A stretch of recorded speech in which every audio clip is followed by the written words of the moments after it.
The twins and their father's test.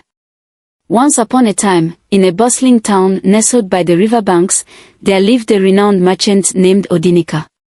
Known for his vast wealth and impeccable business acumen, Odinika had built an empire that stretched far beyond the borders of his homeland.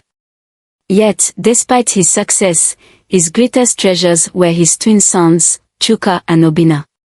Chuka, the elder by mere minutes, was a man of ambition and pride. He carried himself with an air of superiority, often dismissing the less fortunate as lazy and undeserving.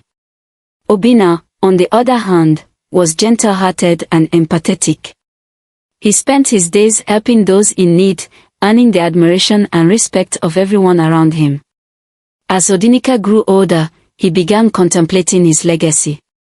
Though he loved both sons dearly, he knew the future of his empire depended on choosing the right successor.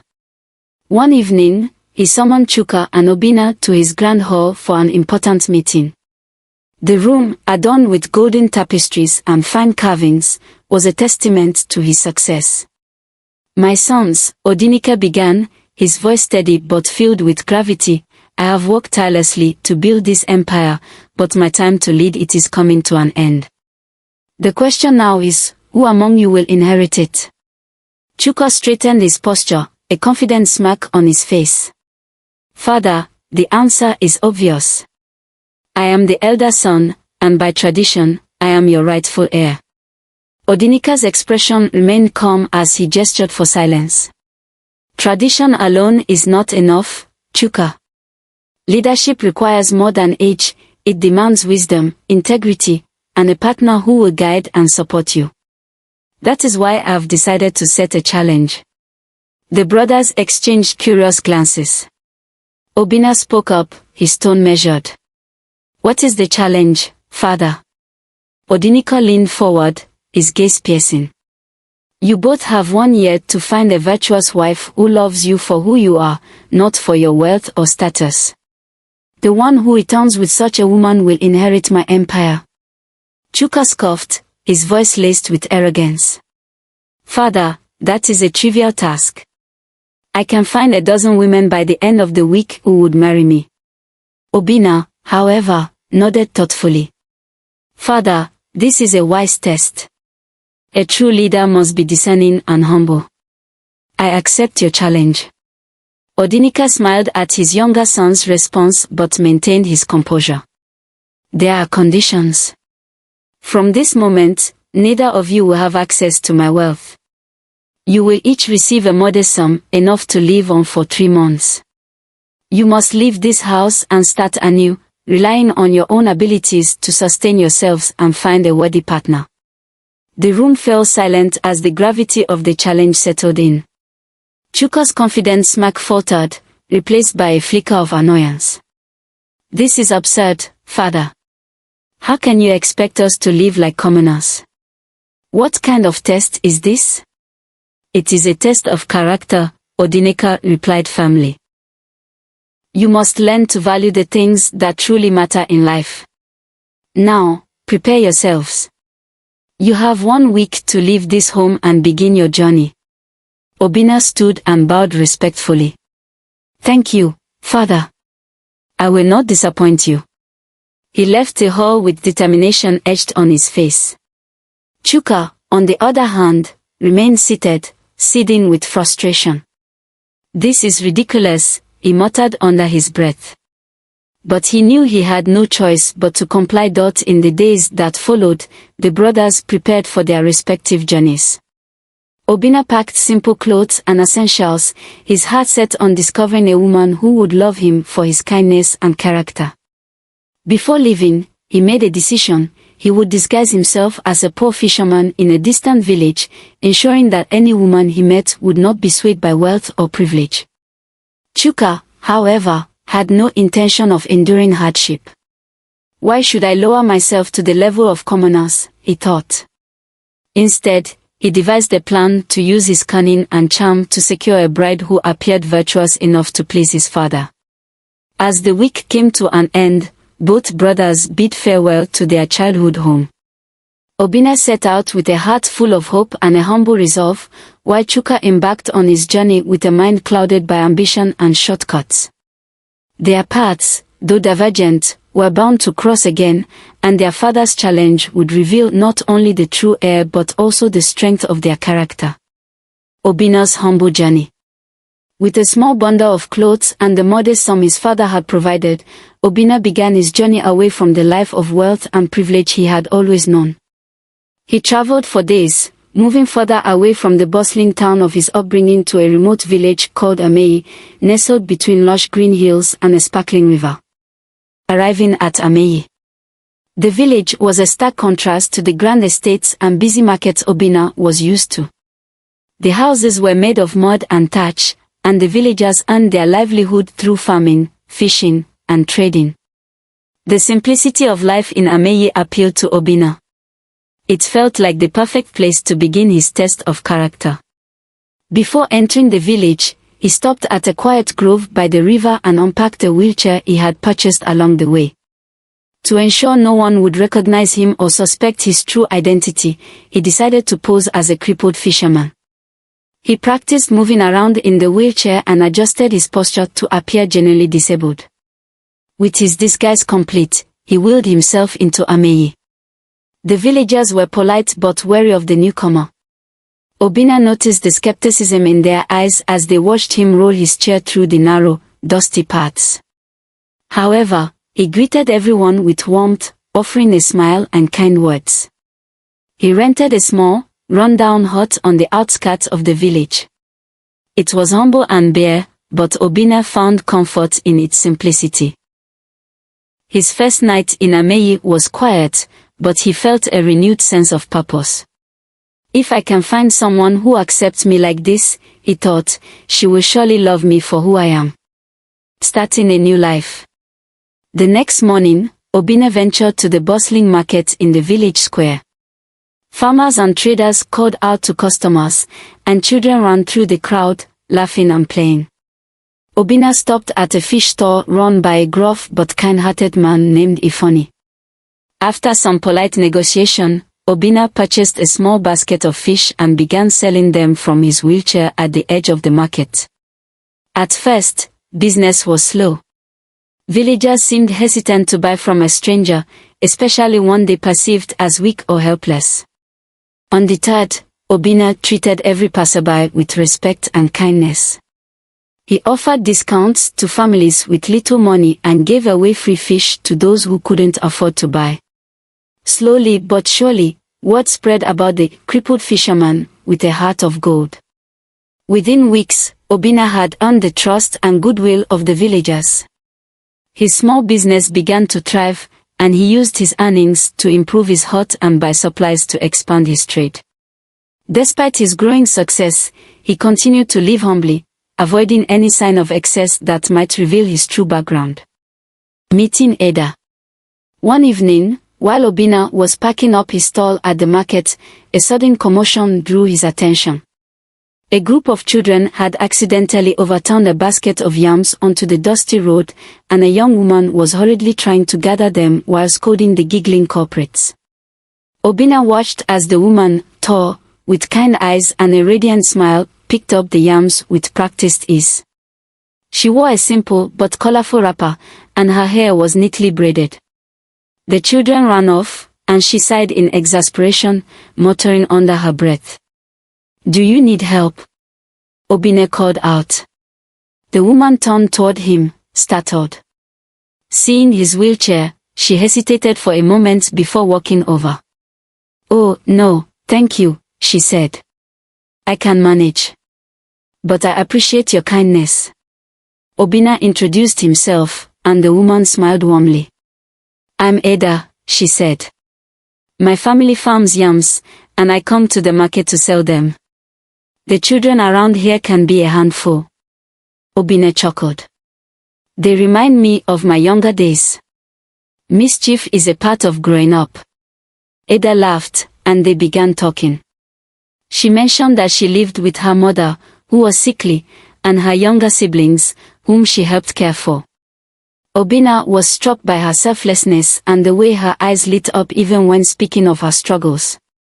Before parting, she handed him a small yam as a gesture of goodwill. "Thank you for offering to help," she said. "Maybe I'll see you around." Building a friendship. Over the next few weeks, Obina and Ada crossed paths frequently. She often stopped by his stall to chat or bring him small treats from her farm. In turn, Obina made it a point to save the best fish for her family and refused to take payment when she insisted on buying. Their conversations grew deeper as they shared stories about their lives. Obina told Ada a fabricated tale of losing his ability to walk in an accident, emphasizing how it had taught him the value of hard work and kindness.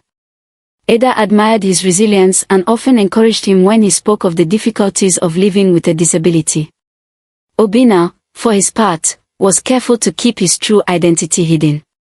He wanted Ada to know him as the humble fisherman, not the wealthy son of a merchant. The more time he spent with her, the more he realized how rare her qualities were: compassion, humility, and unwavering loyalty to her family. A test of character. One rainy evening, as Obina was closing his stall, he saw Ada struggling to carry a large basket of yams through the muddy streets. Without hesitation, he wheeled himself over and offered to help. Ada hesitated, not wanting to burden him, but Obina insisted. Together, they managed to transport the basket to her home, a modest compound on the edge of the village. Ada's mother, a frail but kind woman, greeted them warmly and thanked Obina profusely. Ada's siblings, wide-eyed and curious, stared at the man in the wheelchair who had come to their aid. As they sat by the fire, Ada's mother spoke of the hardships they had faced since her husband's passing. Obina listened intently, his respect for Ada growing with every word.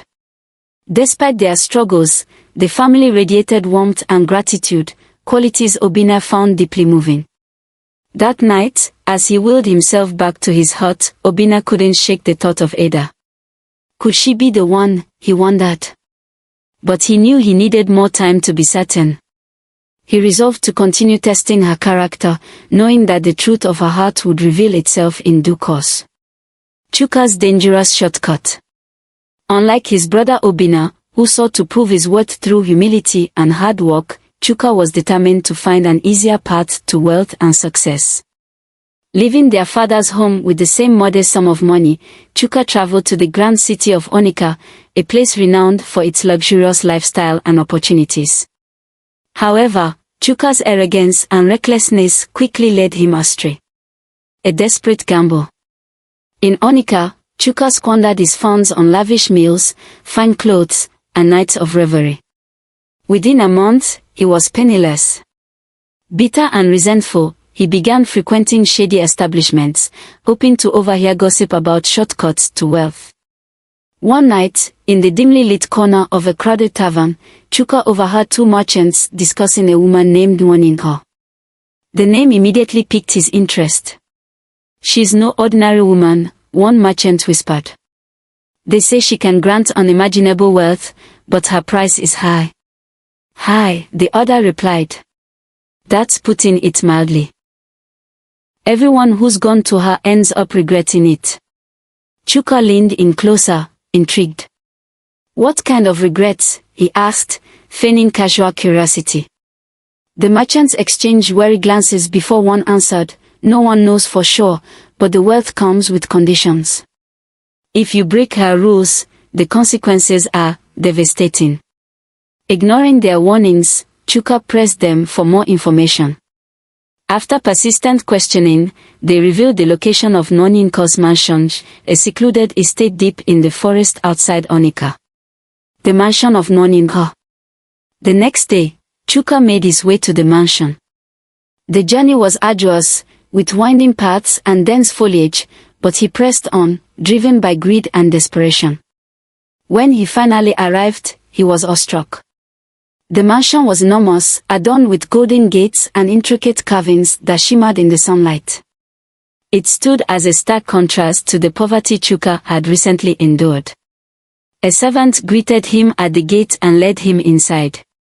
The interior of the mansion was even more opulent, with marble floors, towering chandeliers, and walls lined with rare artwork.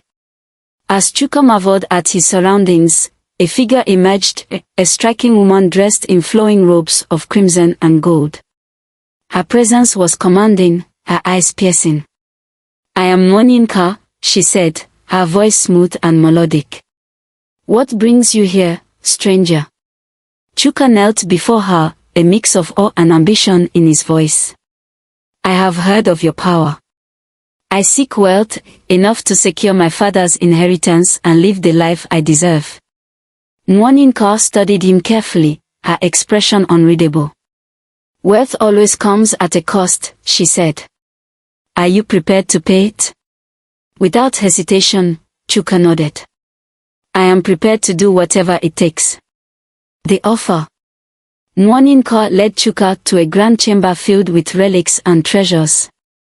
At the center of the room stood a pedestal holding a black, intricately designed bag. "This," she said, gesturing to the bag, "is your key to wealth. Inside lives Amora, a spirit bound to my service. By night, she is a beautiful woman. By day, she rests as a serpent within this bag. Each time you sleep with her, she will fill the bag with gold by morning." Chuka's eyes widened in disbelief. "Gold? Every night?" "Yes," Nwaninka replied, her tone sharp. "But there are 3 rules you must follow. Break them, and the consequences will be dire."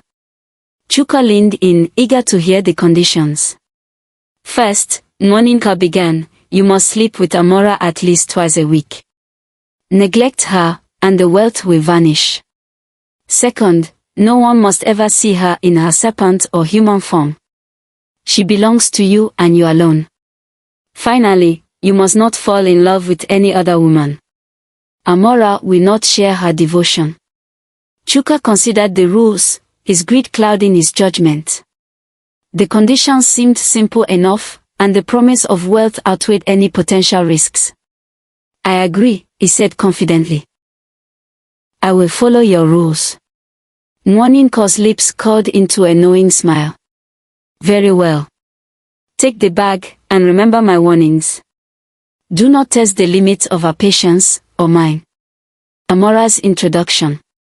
That night, Chuka returned to his rented room in the city, clutching the magical bag. As midnight approached, he opened the bag as instructed. To his astonishment, a glittering serpent slithered out, its scales shimmering like precious gems. The serpent coiled on the floor before transforming into a breathtaking woman. Amora was unlike anyone Chuka had ever seen. Her hair cascaded like silk, her eyes glowed with an otherworldly light, and her voice was sweet and hypnotic. "I am yours," she said, her tone both alluring and ominous. "Treat me well, and I will grant you all the riches you desire." Chuka, entranced by her beauty, wasted no time in fulfilling the first condition. By morning, the bag was brimming with gold coins, far more than he had ever imagined.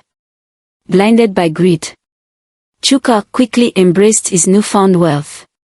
He moved into a lavish mansion, bought expensive clothes, and threw extravagant parties, becoming a sensation in the city. Every night, he slept with Amora, and every morning, his bag overflowed with gold. Though he reveled in his fortune, Chuka found himself drawn to the attention of other women. His charm and riches made him a magnet for admirers, but he remembered Nwaninka's warnings and refrained from pursuing them, for now. Still, Chuka could not shake a growing unease. While Amora fulfilled her promise, her presence was unsettling. Her beauty was intoxicating, but her gaze often carried an intensity that sent shivers down his spine. And though she obeyed him without question, Chuka felt as though he were the one trapped in her web, foreshadowing the consequences. As the weeks went by, Chuka began to test the boundaries of Nwaninka's rules. He grew careless, inviting guests to his mansion at odd hours, risking the chance of someone discovering Amora. He also began to resent the obligation of sleeping with her, longing for the freedom to pursue other women without consequence. But for now, Chuka's greed outweighed his doubts. He convinced himself that he was in control, blind to the storm brewing on the horizon. Obinna and Ada's growing bond. Days turned into weeks, and Obinna and Ada began to spend more time together. Each encounter deepened their connection, and Obinna grew increasingly fond of Ada's quiet strength and unwavering kindness. Her laughter was like music, and her presence brought a warmth to his otherwise lonely days in the village. A glimpse into Ada's world. One afternoon, as the sun bathed the village in a golden glow, Obinna spotted Ada by the river, washing clothes. He wheeled himself over, calling out a cheerful greeting. She looked up, smiling when she saw him. "You always manage to find me during my busiest moments," she teased. "Perhaps I'm drawn to where the hardest work is being done," Obinna replied with a grin. "May I help?" Ada laughed softly. "You've helped enough by being kind to my family. The fish you bring is a blessing for us." Encouraged by her warmth, Obinna asked, "Tell me about your family. You've mentioned them before, but I'd love to know more." Ada hesitated, her expression clouding for a moment, but she nodded. "There isn't much to tell. My father passed away years ago, leaving my mother to care for my siblings and me. She fell ill not long after, and since then, I've been doing my best to keep us afloat." Obinna noticed the weight in her voice and the way she avoided his gaze. "That's a lot for one person to handle," he said gently. "You're incredibly strong, Ada." She shrugged, brushing a strand of hair from her face. "I do what I must. My younger brothers and sisters depend on me. Some days are harder than others, but we get by." Her words struck Obinna deeply. He saw in her a quiet resilience that reminded him of his late mother. "You're remarkable," he said sincerely. "Not everyone would shoulder such a burden with so much grace." Ada smiled faintly, but her eyes remained distant. "You'd be surprised what people can do when they have no other choice." Small gestures of kindness. Over time, Obinna found subtle ways to ease Ada's burdens. He began delivering extra fish to her family without asking for payment. When her siblings needed school supplies, he quietly purchased them, leaving the items by their door with no note. Ada suspected his involvement but never confronted him about it, though her gratitude shone in her eyes whenever they met. One day, Ada invited Obinna to her home for a meal. Her family welcomed him warmly, treating him like an honored guest. Her siblings giggled as they asked questions about his life as a fisherman, while her mother watched the scene with a gentle smile. As they shared a simple but hearty meal, Obinna felt a sense of belonging he hadn't experienced in years. The love and unity in Ada's home were unlike anything money could buy, and he admired her even more for being the glue that held it all together. The dilemma of truth. Despite their growing closeness, Obinna grappled with an inner conflict. He had come to Ameyi under false pretenses, disguising himself as a poor fisherman to find a woman who would love him for who he truly was. Ada, with her selflessness and compassion, seemed to embody everything his father valued. But how could he be sure her feelings were genuine if she didn't know the truth about him? One evening, as they sat beneath the shade of a mango tree, watching the sun set over the hills, Obinna turned to Ada. "Do you ever think about leaving this village?" he asked. Ada looked surprised. "Leave? Where would I go? My family needs me here." "But what about your own dreams?" Obinna pressed. "If you could do anything, be anywhere, what would you choose?" Ada fell silent, gazing at the horizon. "I've never thought about it like that," she admitted. "My life has always been about survival, not dreams. Maybe, if things were different, I'd like to see the world beyond this village. But that's not my reality." Obinna admired her selflessness, but her words also filled him with guilt.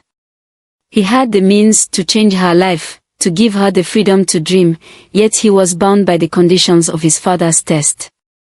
Revealing his true identity too soon could jeopardize everything. Maybe one day, things will change, he said softly. You deserve more than this village can offer. Ada smiled, her expression bittersweet.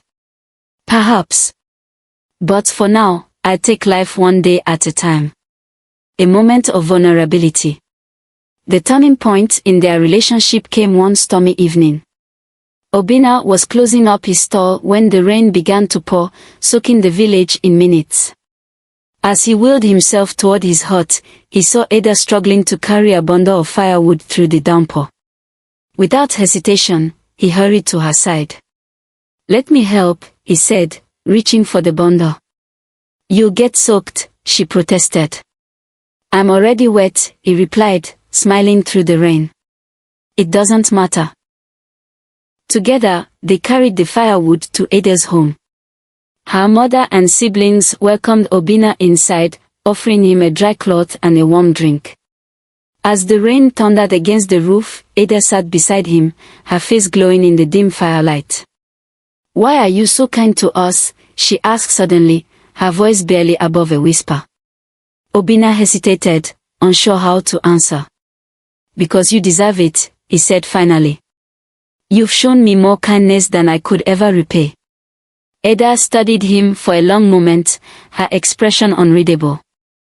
You're different from anyone I've ever met, she said. Thank you for being here. Obinna's heart swelled at her words, but the weight of his deception loomed over him. He resolved to continue testing her character, knowing that the truth would have to come out eventually. For now, he would cherish the bond they had built and hope it could withstand the revelations to come. Chuka's rise and fall. With Amora, the snake woman, by his side, Chuka's life transformed overnight. Each morning, after fulfilling his ritual with her, the magical bag brimmed with gold coins. Chuka's meteoric rise in wealth and status was swift, and the city of Onika buzzed with tales of his newfound fortune. The pinnacle of wealth. Chuka spared no expense in crafting an image of opulence. He purchased a sprawling mansion on the outskirts of Onika, its golden gates and marble walls a testament to his wealth. Expensive cars filled his driveway, and his wardrobe overflowed with the finest silks and tailored suits. He threw lavish parties attended by the city's elite, where wine flowed like water and no expense was spared. His name became synonymous with power and influence. Business tycoons, politicians, and socialites all sought his favor, unaware of the dark secret behind his success. Chuka basked in their attention, reveling in the adoration of those who once looked down on him. The void within. Despite his extravagant lifestyle, Chuka felt an emptiness he couldn't explain. Nights spent with Amora, though pleasurable, offered little emotional connection. Her beauty was undeniable, but her presence was cold, her affection mechanical. Though she fulfilled her role in granting him wealth, she remained a mysterious and distant figure. Chuka longed for genuine companionship, someone to share his victories and dreams. Yet, he was bound by the rules Noninka had imposed. The third rule, never fall in love with another woman, loomed over him like a curse. Still, his arrogance led him to believe he could outsmart the conditions of the deal. Meeting Ebo. One fateful evening, while attending a high-profile gala in the city, Chuka's eyes fell upon Ebo, a stunning woman whose beauty surpassed even Amora's. Ebo was the daughter of a prominent businessman, known for her intelligence, charm, and elegance. She moved through the crowd with effortless grace, drawing the admiration of everyone present. Chuka was captivated. For the first time in months, he felt a spark of excitement that went beyond material gain. Determined to win her over, he introduced himself, using his wealth and charisma to impress her. Ebo, intrigued by his confidence and charm, accepted his invitation to dinner the following evening. Their relationship blossomed quickly. Ebo admired Chuka's success and the life he had built, unaware of the dark secrets that fueled his wealth. Chuka, enchanted by her beauty and wit, became increasingly infatuated, ignoring the warnings that echoed in his mind. Defiance of the rules. Blinded by his desire for Ebo, Chuka decided to propose marriage. He convinced himself that Nwaninka's warnings were mere superstition, relics of an outdated belief system. I am in control, he thought. She cannot harm me.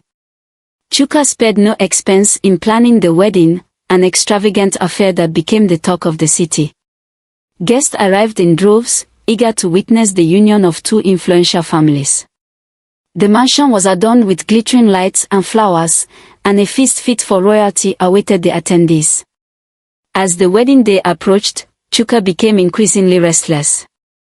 He kept Amara confined to her bag, avoiding her altogether.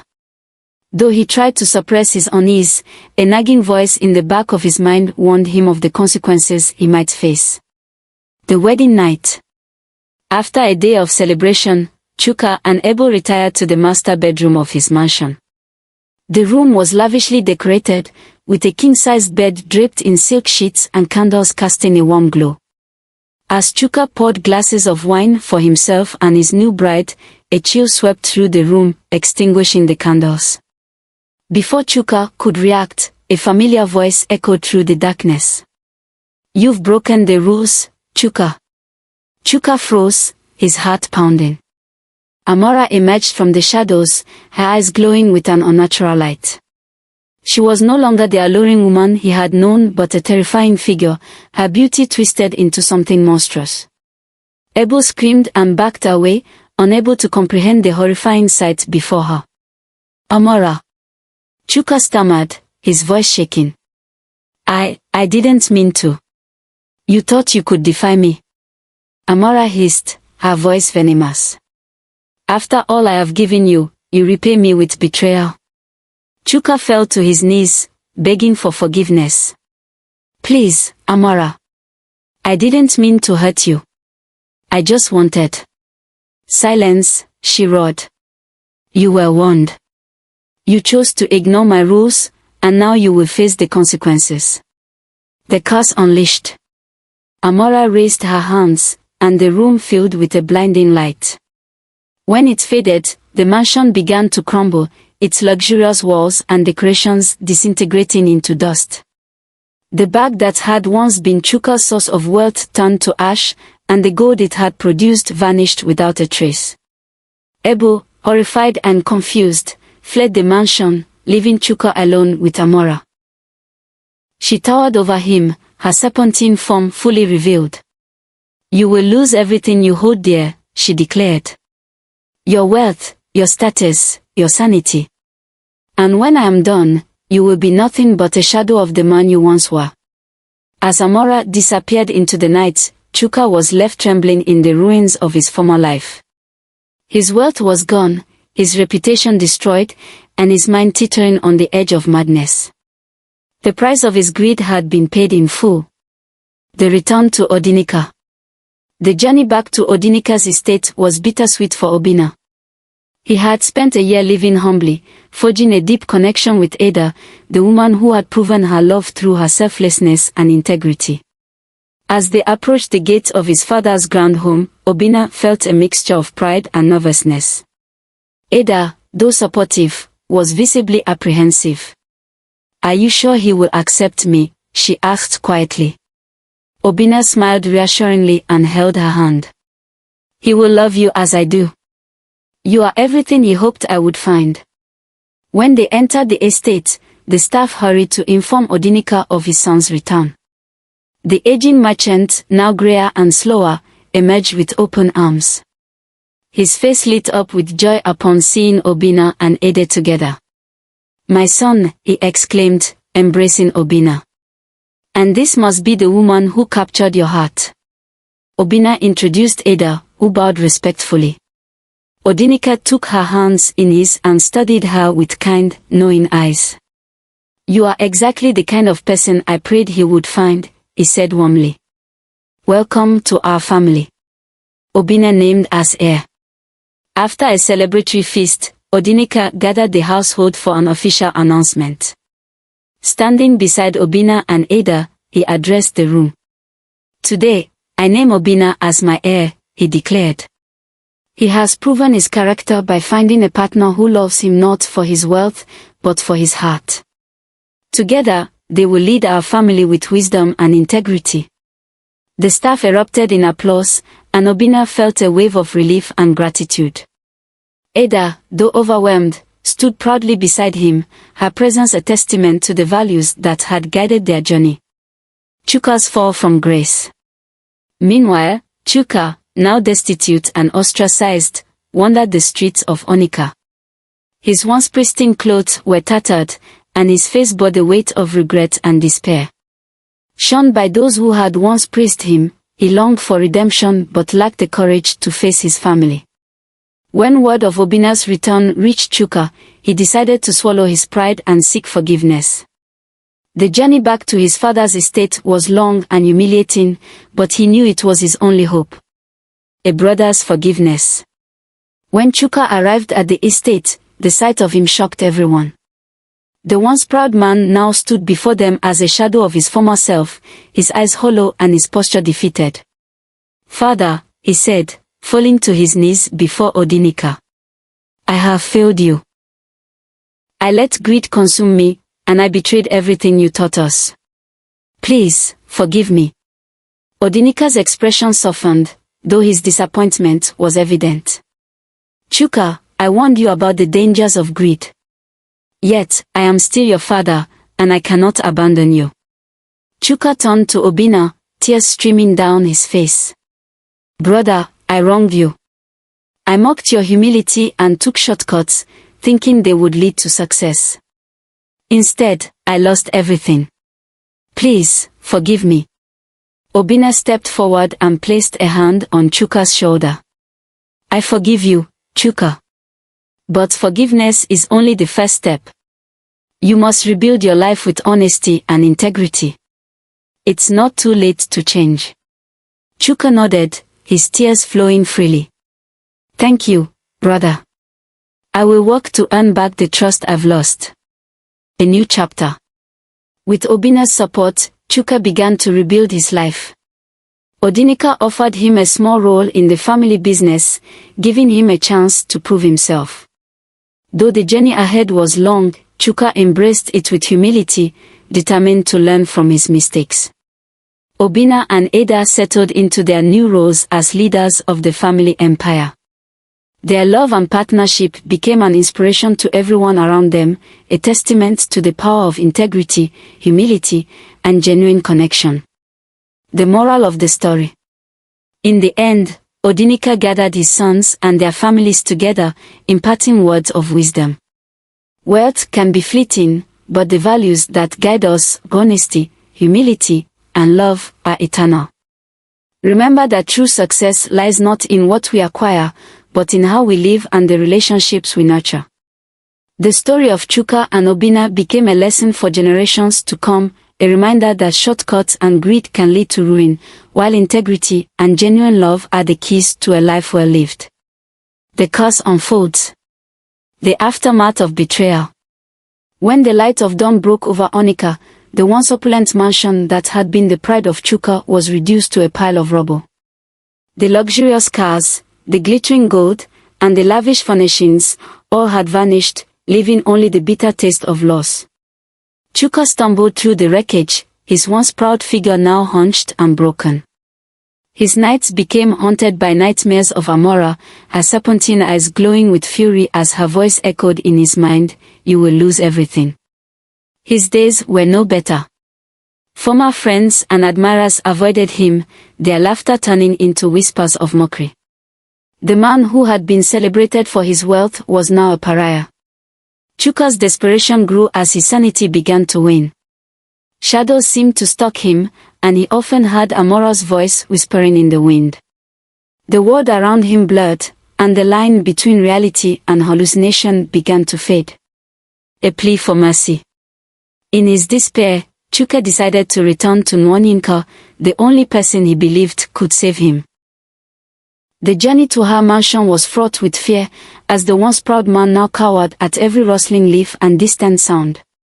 When he finally reached her golden gates, he fell to his knees and pounded on them, his voice hoarse from shouting.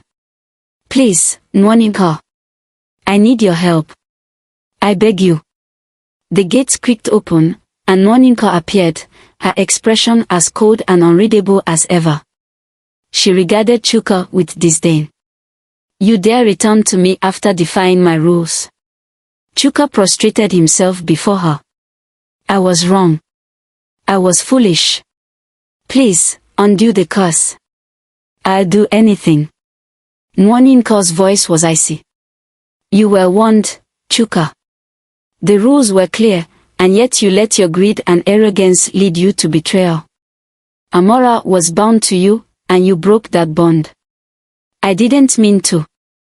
You made your choice, she interrupted. And now, you must live with the consequences. I will not intervene. Tears streamed down Chuka's face as he realized the finality of her words. He stumbled out of the mansion, broken and defeated. His cries echoed in the forest as he vanished into the shadows, his mind unraveling with each step. Obina's confession. While Chuka's world crumbled, Obina's life in Ameyi continued to blossom. His bond with Ada deepened, and he marveled at her resilience and kindness. She had proven time and again that her heart was pure, and Obina knew it was time to reveal the truth about himself. One evening, as the village was bathed in the soft light of a full moon, Obina invited Ada to his modest hut. Inside, the air was filled with the warmth of the fire, and the simple furnishings reflected his carefully maintained disguise. Ada sat across from him, her expression curious. There's something I need to tell you, Obina began, his voice steady but tinged with nervousness. Something I've hidden from you since the day we met. Ada tilted her head, concern flickering in her eyes. What is it, Obina? You can tell me. Obina took a deep breath. I am not who you think I am. I came to this village not as a poor fisherman, but as the son of a wealthy merchant. My father sent me on a journey to find a woman who could love me for who I am, not for my wealth or status. Ada's eyes widened, her expression a mixture of shock and confusion. You mean, you've been pretending this whole time? Yes, Obina admitted, his gaze earnest.